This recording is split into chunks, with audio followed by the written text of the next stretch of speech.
Hello, dear friends. This is Sofia Dorinskaya, President of the International Bureau for Human Rights in Mental Health and head of the Sofia Dorinskaya Medical Information Center. Today, I want to talk to you about the nature of panic attacks, episodes of fear, the state when a person can't breathe, as if they can't get enough air, episodes of fear of death, a state of suddenly increased heartbeat, or when you're sleeping at night and suddenly your stomach twists with terror and you don't understand, and then this panic sets in. Today, we're going to talk about what this condition is, where it comes from, why psychiatrists or psychologists prescribe certain substances, and in general, how this whole mechanism works.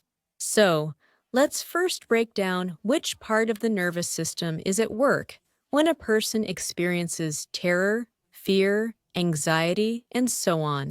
The part of the nervous system that is active in a person is called the sympathetic nervous system.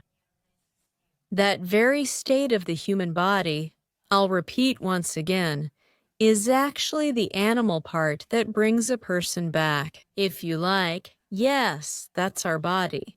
When the body is in a state of anxiety, fear, anticipation, or danger, its sympathetic nervous system is active. Emotionally, this is described as a fight or flight state. This is the range of emotions.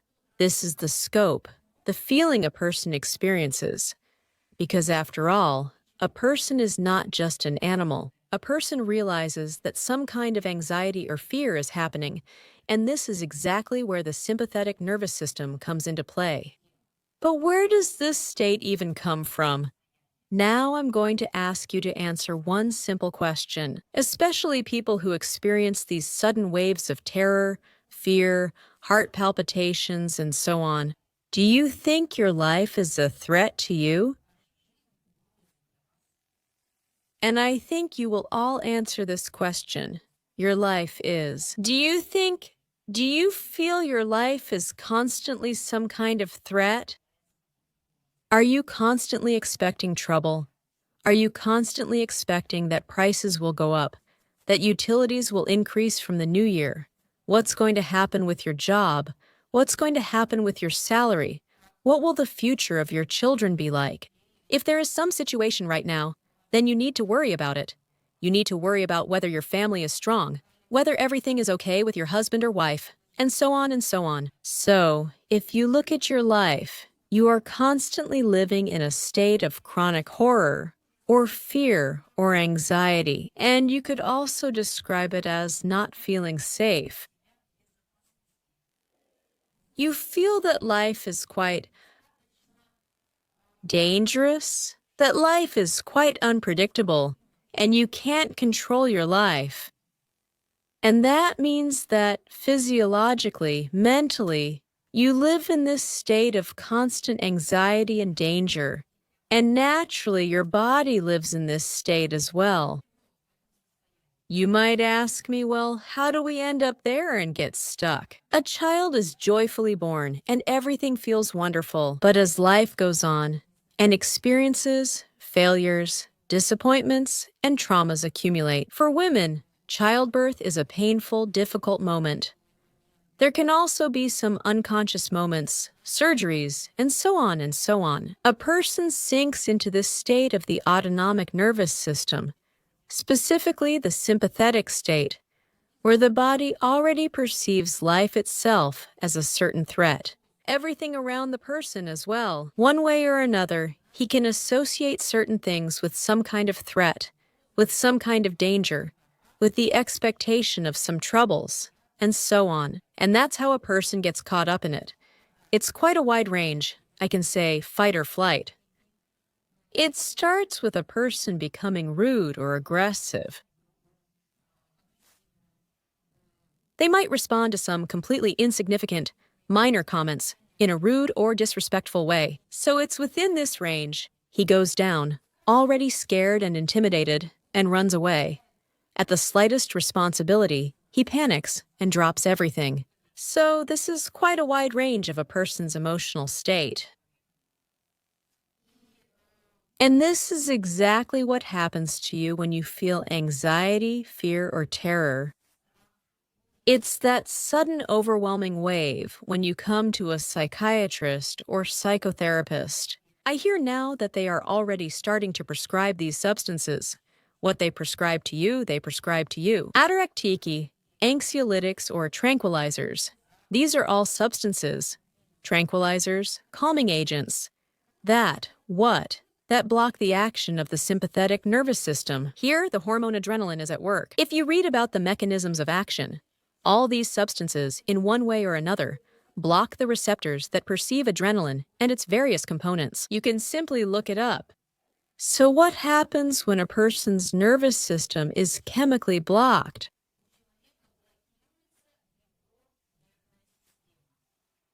I've already mentioned all these substances many times, and I'll probably repeat them many more times. All these substances, they put the body into a state of apathy. This is the state when a person stops feeling anything at all. They just don't feel anymore. Yes, indeed, they no longer feel those attacks of fear. They don't feel any emotional outbursts. But if you ask yourself, have you become? There's a feeling as if you've become an unemotional person, a bit wooden. A bit like you're not really here, not yourself. All these substances, by gradually poisoning, so to speak, by adding a little bit of these neurotropic toxins, they put a person into a state of apathy. And below apathy, naturally, comes death. This is open statistics. If you read about people who regularly use psychoactive substances, they don't live long. Everyone knows that. And that's another problem, if this isn't already a problem. What happens when you try to stop using these substances? These episodes of fear become even more intense. They become even bigger. They become even sharper. Why? Because when you remove this chemical barrier, your body is still here. And, roughly speaking, it's like, oh my goodness, I've been producing and producing this adrenaline. Oh, it turns out it wasn't getting through. But my body is in a state of danger, and my body gives such a dose. What's going on with you? Well, it just feels like my heart is about to jump right out of my throat. And it's really a terrible condition. You start taking these substances again, and that's when you find yourself trapped. It's really an unpleasant condition. The question is, what should you do? First, for those who managed to hold out and didn't start taking all these psychoactive substances, like I mentioned, tranquilizers, ataraxicants, and so on. Now let's look at the situation analytically. A person finds themselves, as they believe, in a threatening situation. And here we need to break down this threatening situation into its components. And the components are the biological aspect of the threat and the psychological one, so to speak. So one of the biological components of a threat is hunger. Here, I want to remind you of some information from one of my videos, where I talked about acquired predisposition to mental disorders, which was described by academician Vladimir Nikolaevich Myasishchev. He explained that a person who has acquired a predisposition to mental disorders only needs a 10% drop in blood sugar levels to trigger a state of severe or even the most severe neurosis or psychosis. An ordinary person would need a 50% drop in blood sugar levels.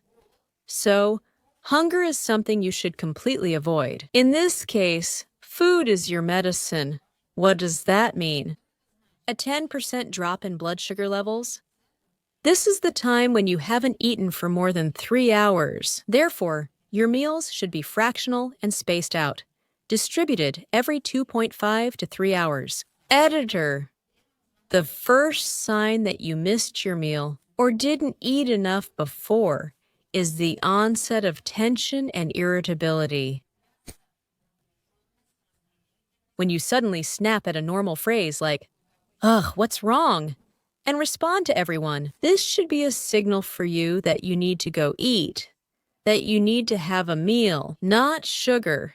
Your diet should be very healthy, with protein, complex carbohydrates, vegetables, meat, eggs, cheese, things like that. Not sugar, not sweets.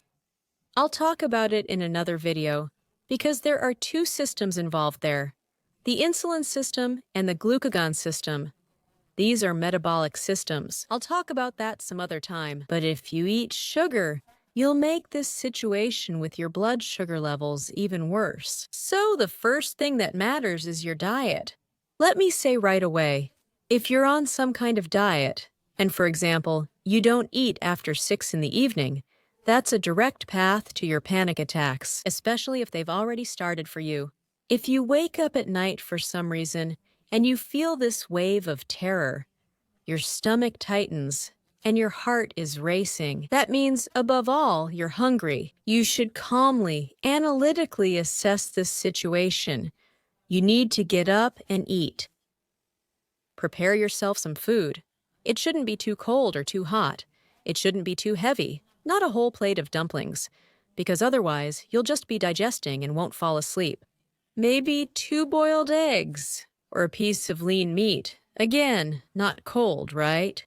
So prepare yourself some food like that. Have you eaten? Protein shakes from sports stores, which I already mentioned, work very well here. Also, those Uniliver tablets, the liver ones. Here you can simply choose. Now, thank God you can choose some really high-quality supplements from sports stores. So this is nutrition. The next thing is, of course, eliminating any nutrient deficiencies a person might have. This is unconditional here, because vitamin deficiencies are another factor that predisposes a person to mental disorders.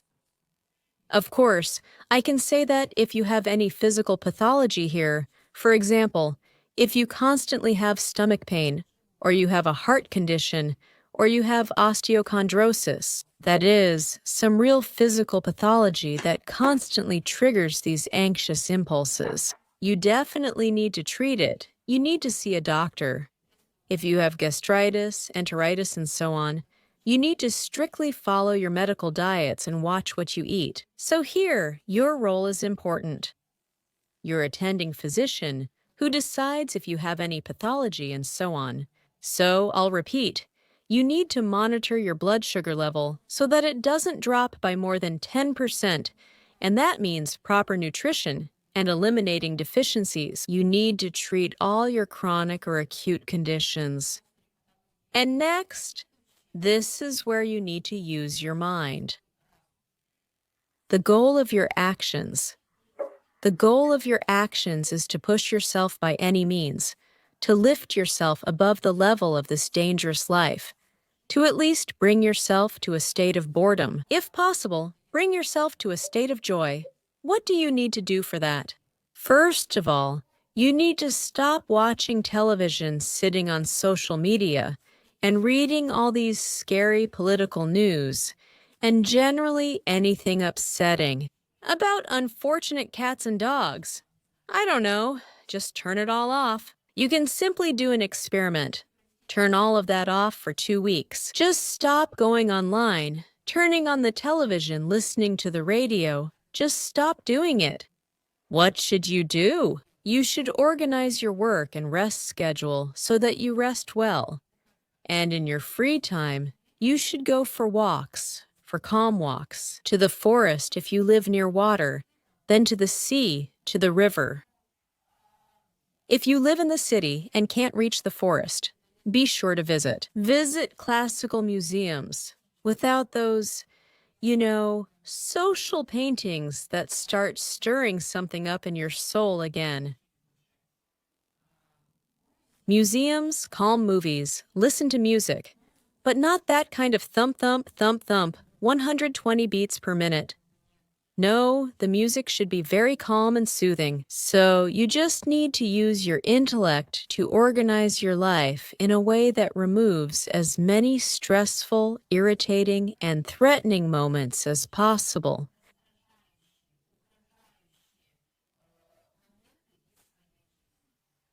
Next, please analyze your surroundings.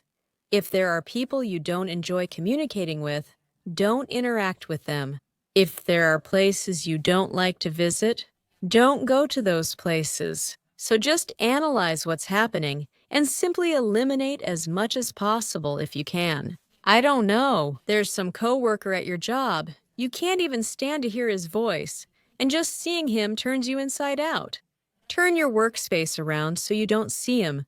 Put on headphones and play something, I don't know, calming classical music, so you don't hear him at all and never see him. So, organize your life in a way that eliminates all these anxiety-inducing moments as much as possible. Subtitles by Dima Torzak. So you just have to use your mind to kind of push yourself. And if you feel this boredom, believe me, at that moment, you'll start to see how these waves of fear, these waves of terror, will begin to recede. And that's what we need to do together. If you're taking any tranquilizers, of course, it's difficult. So you need to be absolutely sure you understand. Of course, they have side effects, and people definitely don't feel healthy when they take them. If you stop taking them suddenly, you might be overwhelmed by a wave of horror, fear, panic attacks, and so on.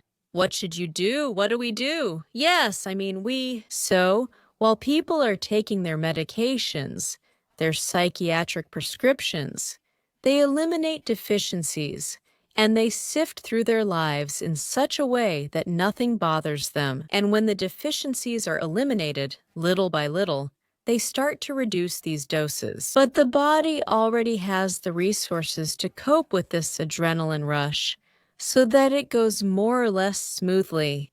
I know people who, by sheer willpower, and usually these are young people, yes, they just quit everything by intention.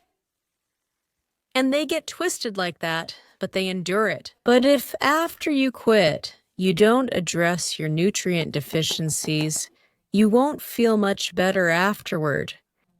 Why? Because all psychoactive substances, I'll repeat it again, their main mechanism of action is creating nutrient deficiencies.